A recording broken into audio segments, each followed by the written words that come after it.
magpapalit yung CONAS. Panoorin natin to. Objection. To, si Senator Marcoleta. Ito pala Madam yun. President, before I start, I would like Matindi. to make,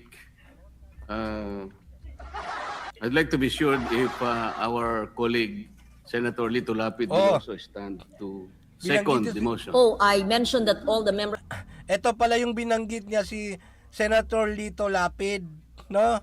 Ay hindi kasi nag-second demotion doon sa motion ni Senator Subiri. Tingnan natin. Andito si Senator Lito Lapid. Hindi ko pa narinig. Oh, ngayon nalalapitan niya. Ito pala 'yon. Tingnan natin. of the minority, I failed to mention Senator Lito Lapid.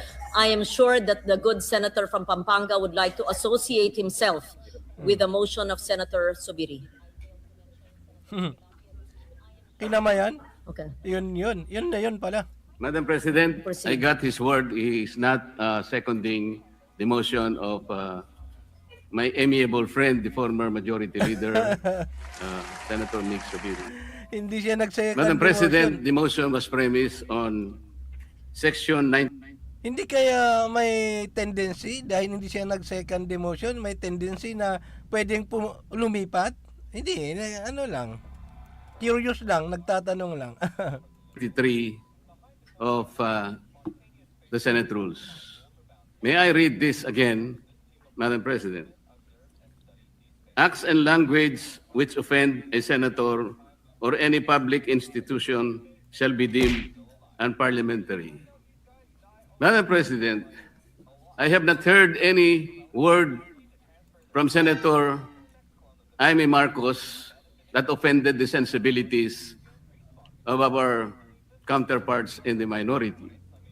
I think what is being objected to, Madam President, which is not covered by the rules, are the videos that were presented during or before her speech.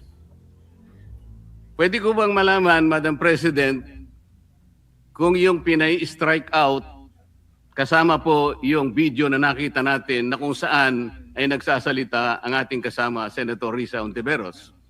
Kasi po sinabi niya, while BP Sara is in power, the threat of a full-blown Duterte comeback is still a very real and present danger. Ba't nawala? Sa akin po, walang problema yun. Opinion niya yun eh. And we have to respect that opinion. Yun po ba'y pinaalis natin? Gusto ko lang pong malaman, isa-isahin natin. Pangalawa po, nakita ko rin po yung sarili ko. Kasi po, ako'y naanyayahan sa isang television program, tinanong lang po ako, totoo po bang merong connection yung coup? Kasi po, ang tawag coup eh, hindi naman po coup, karaniwang nangyayari po sa buhay ng Senado yun eh. Palitan talaga yan. Maraming beses na po yan. Ang sabi ko po, kasi kinukonekta daw nila sa impeachment. Sabi ko, hindi po siguro. Sabi ko, dahil sa ngayon, 12 kami. Hindi mo kinakailangan naming mag-coup para lamang i-prostrate natin yung impeachment. Palagay ko po, hindi. Yung po bang opinion ko na yun, tatanggalin? Gusto ko lang pong malaman. Kasi po, meron pa po nga sinabi, sinungaling. Yun. Meron din po nagsabing gano'n eh. Ang ibig ko po sabihin, Madam President, ngayon po nakita natin the vibrancy of democracy in this chamber. Isa-isa po silang nagsalita lahat. Nabigyan ng pagkakataong ipaliwanag Sa labas. ang kanilang panig. Hindi po ba maganda ngayon na nakita ng taong bayan, nagamit nga lang po yung kanyang presentation. Pero naging daan para mapakita. Yun, di ba yan yung pinupoint ako kanina na at least nagamit para ma-confront lahat, para one and for all ma-clear, malaman ng taong bayan kasi the world is watching. Pakinggan ng buong mamamayan. At sila na po ang final arbiter, Madam President. Ako nga po eh. Ako nga po. Kailan lang nag-privilege speech ang isa sa atin dito.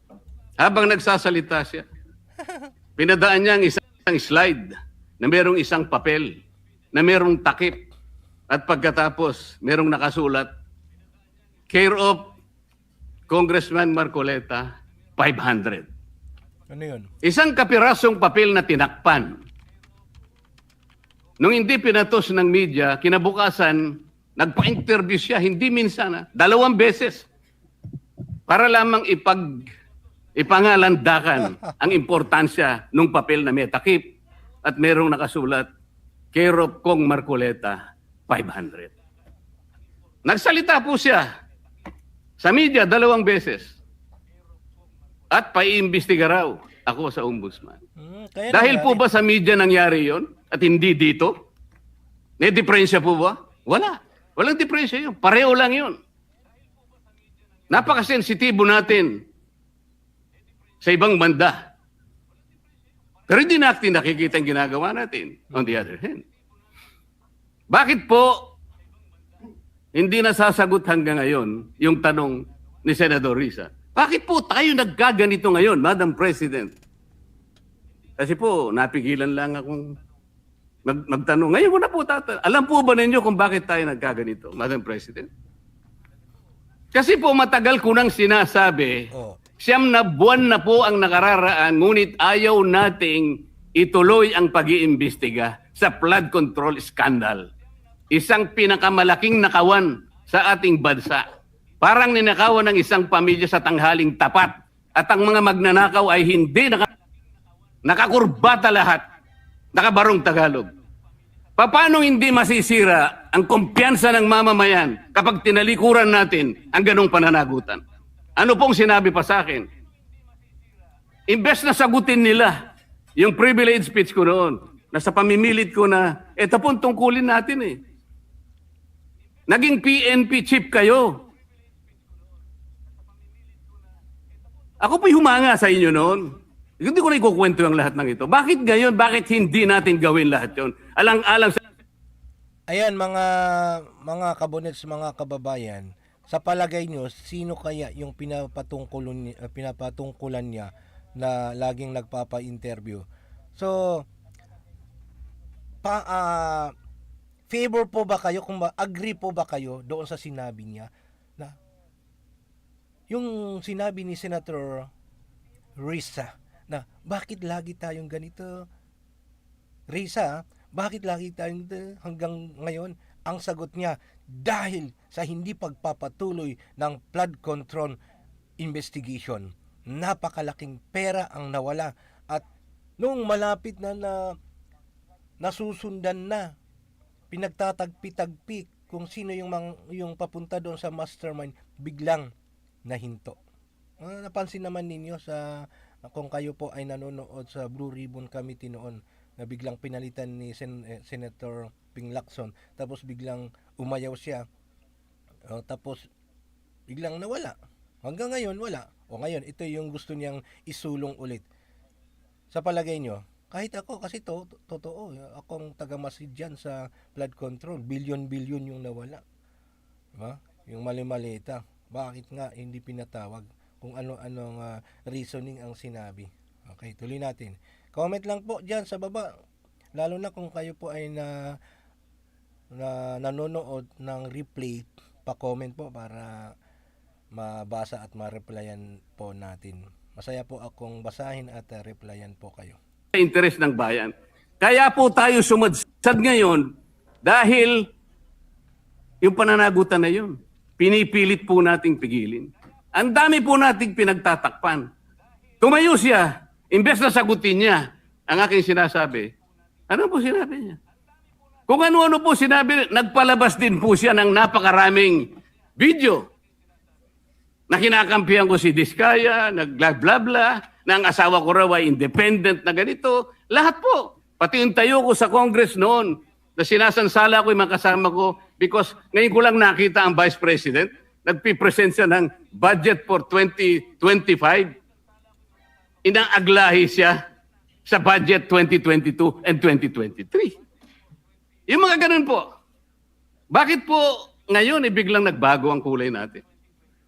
Bakit po ganyan tayo ngayon? Bakit po napakababa? Siguro po, kung may pagkakataon tayo, maring bukas o kang makalawa, makikita po ninyo yung complete video Yung nangyari nung Lunes, May 11, 2026. Kung paano, alas 7 pa lang ng umaga, nandito na yung tropa ng NBI na nakipag-coordinate sa opisina ng OSA. Sapagkat balak pala nilang hulihin ang isang senador. Ito Hindi po- yung isang pahayag na laging sinasabi nila na walang panghuhuling magaganap, walang utos na hulihin, walang NBI. Salungat lahat. Nagkaroon na po ng admission. Tinanong ko pa nga yung ating former SP kung nakita niya yung warrant of arrest. Pinakita ba sa'yo? Sabi naman niya, hindi. Naniwala po ako ron. Ngunit bakit sinabi niya, kung mag-coordinate kayo sa USAA. Alam po ba niyo, Madam President, kung ako po ang Senate President, kaya ko lang naman ginagawang halimbawa ito, Madam President, dahil hindi naman po ako magiging Senate President. Kung ako lang, hindi ko papayagan yon, Madam President. Bakit po? Respeto na lang sa premises ng institusyon na ito. Gawin niyo ang gusto niyong gawin. Huwag dito. Nakikiusap ako, utang na loob. Huwag dito. I will do that. Pero ano po nangyari? And the rest is history. Hinabol po ng hinabol, kamuntik na pong nahulog sa hagdanan ng Senator Bato. Ganun po ba ang pagtrato sa isang senador? Sinasagot ko po yung tanong, bakit po tayo nagkaganito? Isipin po ninyo, bakit hindi kayo magsimula doon? Meron po bang isa sa mga minority counterparts natin ngayon, Madam President? Meron po bang isa na sumama sa akin nung ako'y nagsasalita na parang si John the Baptist, ako na lang ang isang nagsasalita. Ituloy natin ang investigasyon. Meron po ba silang lakas ng loob na samahan ako? Madam President? Wala po. That's why I'm objecting to the motion. Wag po tayong balat sibuyas. Wag po tayong balat sibuyas. Salamat po, Madam President. Yan. Grabe, no? Mga kabonets, mga kababayan. Paano tayo mag-react dyan sa sinabi niya? Eto, magbasa ako ng ibang reaksyon din ng ibang mga netizen. Kasi siyempre kasama din to. Yung mga damdamin nila, ganun din tayo. Kasama ka po sa aming panalangin, Senator Marcoleta. Stand still. Speak righteously for God is with you. O, kita nyo? Ipaglaban nyo po ang karapatan nyo para po may magtatanggol sa aming mga maliliit. Diba? Magandang binabasa. Mabuhay ka, Senator Marcoleta. Salute, Senator Marcoleta. Siya lang talaga yung nag-iingay dyan na may pinagbabasehan na pinag-iingayan. Iyon po yung nakikita ko. Iwan ko po sa inyo. Basta tayo, pag tama, suportahan. Pag mali, punahin. Okay? Sana mula sa puso ang kanyang sinasabi. O sana nga, panalangin natin. Aanhin mo ang kayamanan kung galing naman sa masamang pagkakakitaan. Madalas itong ginagamit sa linya. Pero bakit ginagawa pa rin? Pera eh. Minsan kaya pala doon pumapasok na pag ginawa mong pera, magpaalipin sa pera, talagang mawawala sa hulog. Magaling ka rin naman sa kabaluktutan. Siguro itong kumukontra. Batas ay batas, dapat sundin kung ano ang nakasad. Batas ay batas, susundin, pero ang ibig niyang sabihin, huwag maging selective. Lahat, kung talagang lahat, lalo na yung sinasabing flood control, bakit biglang natigil? Dahil ba sila ay nasa kapangyarihan? Yan yung sinasabi niya. Nako-control. Mabuhay po kayo, Rodante Marcoleta. Pero ang opinion talaga hati yan. Meron sa kabila, kaya respect pa rin yung mga opinion. Kaya nga parang botohan yan eh. Siyempre kung mas maraming bumoto sa majority, ibig sabihin, mas marami yung umayon. Mabuhay ka, Senator Marcoleta. Okay, yan. So, hanggang dyan lang muna natin i-end itong yung sunod na ipapalabas ko is yung title. Doon tayo mag-react din po kay kaso nga lang nasama dito. Basta abangan nyo lang po yung sunod na i-upload natin. Anyway, maraming salamat po sa inyo at paki-subscribe kung hindi